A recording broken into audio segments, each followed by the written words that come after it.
ಇವತ್ತು ಸಾಯಂಕಾಲ ಏನು ಮಾಡೋಣ ಅಂತ ಯೋಚನೆ ಮಾಡತ್ತಿದ್ದೀರಿ ಅಷ್ಟರೊಳಗೆ ನಮ್ಮ ಮನೆಯವ್ರು ಬಂದು ಅವ್ರು ಬರೋ ಮುಂದೆ ಚೀಸ್ ತೊಗೊಂಡು ಬಂದಿದ್ದರು. ಅದಕ್ಕೆ ಇವತ್ತು ಚೀಸು ಮತ್ತು ಬ್ರೆಡ್ ಎರಡೂ ಇತ್ತಲ್ಲ, ಚೀಸ್ ಸ್ಯಾಂಡ್ವಿಚ್ ಮಾಡೋಣ ಅಂತ ಯೋಚನೆ ಮಾಡತ್ತಿದ್ದೆ.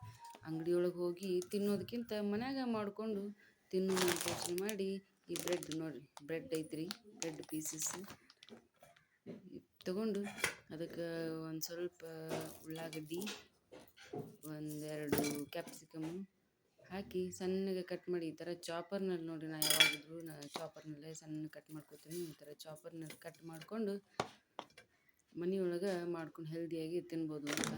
ಅದಕ್ಕೊಂದು ಸ್ವಲ್ಪ ಪಿಜ್ಜಾ ಸಾಸು ಬೇಕು ಅಂದರೆ ಹಾಕ್ಕೊಳ್ಬೋದು, ಇಲ್ಲಾಂದರೆ ಖಾರದ ಪುಡಿ ಹಾಕ್ಕೊಳ್ಬೋದು. ನಾವು ಸ್ವಲ್ಪ ಪಿಜ್ಜಾ ಸಾಸ್ ಹಾಕಿದ್ದೀನಿ, ಹಾಗೆ ಒಂದು ಸ್ವಲ್ಪ ಕೆಚಪ್ಪು. ಮಕ್ಕಳು ಇದೆಲ್ಲ ಇದ್ದರೆ ತಿನ್ನೋದೇ ಇಲ್ಲ, ಇದು ಒಂಥರ ಬೇರೆನೇ ರುಚಿ ಕೊಡುತ್ತೆ.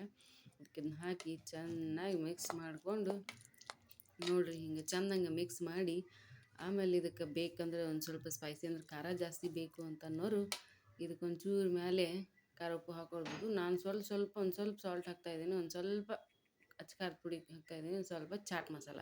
ಇದನ್ನೆಲ್ಲ ಹಾಕಿದ್ರೆ ಸ್ವಲ್ಪ ರುಚಿ ಜಾಸ್ತಿ ಬರ್ತೈತಿ, ಮಕ್ಕಳು ಇಷ್ಟಪಟ್ಟು ತಿಂತಾವೆ. ಅದಕ್ಕೆ ಈ ಥರ ಎಲ್ಲ ಹಾಕ್ಕೊಂಡು ಚೆಂದಂಗೆ ಮಿಕ್ಸ್ ಮಾಡಿ ಇಟ್ಕೊಳ್ಳೋದು. ಇದಕ್ಕೆ ಒಂದು ಸ್ವಲ್ಪ ನಾನು ತುಪ್ಪ ಹಚ್ಚಿ ಮೊದಲು ಬ್ರೆಡ್ಡನ್ನು ಫ್ರೈ ಮಾಡ್ಕೋತೀವಿ. ಆ ಬ್ರೆಡ್ಡನ್ನು ಸ್ವಲ್ಪ ತುಪ್ಪ ಹಚ್ಚಿ ಚೆಂದಂಗೆ ಸ್ವಲ್ಪ ಕ್ರಿಸ್ಪಿ ಆಗುವಂಗೆ ನಾವು ಮಾಡ್ಕೊಂಡ್ವಿ ಅಂದ್ರೆ ರುಚಿ ಚೆನ್ನಾಗಿರ್ತೈತಿ. ಅದಕ್ಕೆ ಒಂದು ಸ್ವಲ್ಪ ಮೊದಲೇ ಈಗ ತವಾ ಮೇಲೆ ತುಪ್ಪ ಹಾಕ್ಕೊಂಡಿದ್ದೀನಿ. ಇದು ಮನೆಯಲ್ಲೇ ಮಾಡಿರುವಂಥ ತುಪ್ಪ. ಈ ತುಪ್ಪದ ಮೇಲೆ ಸ್ವಲ್ಪ ಬ್ರೆಡ್ಡನ್ನು ಆ ಕಡೆ ಈ ಕಡೆ ಎರಡೂ ಸೈಡ ಒಂದು ಸ್ವಲ್ಪ ಫಸ್ಟಿಗೆ ಫ್ರೈ ಮಾಡ್ಕೊಳ್ಳೋಣ. ಇದನ್ನು ಮತ್ತೊಂದು ಪ್ಲೇಟಿಗೆ ಎತ್ಕೊಂಡು ಇದ್ರ ಮೇಲೆ ನಾವು ಈಗೇನು ಹೆಚ್ಕೊಂಡು ಮಿಕ್ಸ್ ಮಾಡಿ ಇಟ್ಕೊಂಡೇವಲ್ಲ, ಇದನ್ನೆಲ್ಲ ಸ್ವಲ್ಪ ಹಾಕ್ಕೊಂಡು, ಮಕ್ಕಳಿಗಾದ್ರೆ ಒಂದು ಸ್ವಲ್ಪ ಹಾಕಿದ್ರೆ ಸಾಕು, ನಮಗಾದರೆ ಒಂದು ಸ್ವಲ್ಪ ಜಾಸ್ತಿನೇ ಹಾಕ್ಕೊಳ್ಳೋಣ. ಹೀಗೆಲ್ಲ ಹಾಕಿ ಅದ್ರ ಮೇಲೆ ಒಂದು ಸ್ವಲ್ಪ ಸ್ಲೈಸ್ ಪೀಸನ್ನಿಟ್ಟು ಅದ್ರ ಮೇಲೆ ಇನ್ನೊಂದು ಬ್ರೆಡ್ಡನ್ನ ಹಾಕಿ ಕವರ್ ಮಾಡೋದು. ಒಂದು ಸ್ವಲ್ಪ ಪ್ರೆಸ್ ಮಾಡಿದ್ರೆ ಸಾಕು, ತಾನೇ ಅಂಟ್ಕೊತೈತಿ. ಜಾಸ್ತಿ ಏನು ಪ್ರೆಸ್ ಮಾಡೋದು ಬೇಕಾಗಿಲ್ಲ.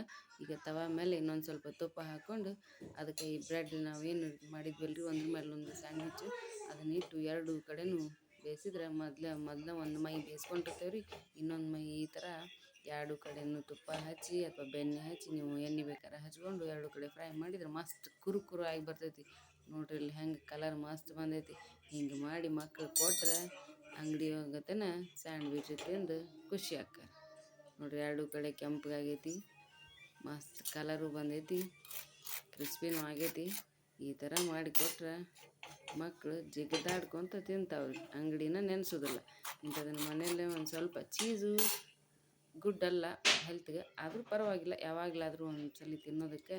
ನೋಡಿ ಮಸ್ತ್ ಬಂದೈತಿ. ಇದನ್ನು ಬಿಸಿ ಇರ್ತಾನೆ ಮಕ್ಕಳಿಗೆ ಕೊಟ್ಟರೆ ಭಾಳ ಖುಷಿ ಪಟ್ಕೊಂಡು ತಿಂತಾರೆ. ನೋಡಿರಿ ಎಷ್ಟು ಚಲೋ ಬಂದೈತಿ. ಇನ್ನೂ ಬೇಕಂದ್ರೆ ವೆಜಿಟೇಬಲ್ಸ್ನ ಇನ್ನೊಂದು ಸ್ವಲ್ಪ ಹಾಕ್ಕೋಬೋದು ನೀವು. ನೋಡಿ ಹೀಗೆಲ್ಲ ಹಾಕಿ ಮಾಡಿಕೊಟ್ರೆ ಸಂಜೆಗೆ ಮಕ್ಕಳು ಶಾಲೆಯಿಂದ ಬಂದ ಮೇಲೆ ಟೀ ವಿತ್ ಸ್ನ್ಯಾಕ್ಸ್ ಮಸ್ತ್ ಆಕೈತಿ. ಅದ್ರ ಮೇಲೆ ಒಂದು ಸ್ವಲ್ಪ ಸಾಸ್ ಹಾಕಿ ಅದ್ರ ಜೊತೆಗೆ ಟೀ ಕುಡಿಯೋರು ಟೀ ಕುಡಿಬೋದು, ದೊಡ್ಡವರು ಹುಡುಗರಿಗೆ ಹಾಲು ಕುಡಿಯೋರು ಹಾಲು ಕುಡಿಬೋದು. ಮಸ್ತ್ ಆಗಿರ್ತೈತೆ ನೋಡಿರಿ. ಮತ್ತೆ ಸಿಗೋಣಂತ್ರಿ. ಧನ್ಯವಾದ.